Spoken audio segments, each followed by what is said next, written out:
Welcome to Let Me Fix This. Enjoy the video. Open Roblox and go to Settings, then select Security from the Account menu. Ensure your primary email is verified before adding another verification method today.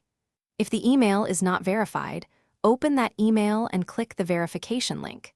Next, choose two-step verification to add a secondary method like phone or app. You can use SMS with a phone or use an authentication app. Adding a recovery email or phone increases your account recovery options quickly. Keep your password secure and write down backup codes in a safe place. Tap Add Phone to register a number for SMS verification. Enter your country code, then type the full phone number carefully without spaces. Roblox sends a 6-digit code by SMS. Enter it to confirm and save. To use an authenticator app, choose Use Authenticator and follow the QR instructions.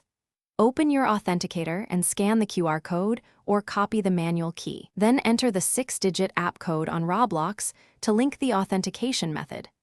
Test signing out and back in to confirm the new verification works properly. After adding a method, generate backup codes and download or print them immediately. Store backup codes offline in a secure place like a locked drawer. If lose phone or app access, use a backup code to sign in. Update your recovery email and review active sessions regularly to spot suspicious activity. Remove old phone numbers and disable unused authenticators to reduce security risk effectively. If account lock prevents sign-in, contact Roblox support with account details. Regularly review settings and change passwords every 6 months or after a breach. Thanks for watching. If you found this helpful, don't forget to like and subscribe.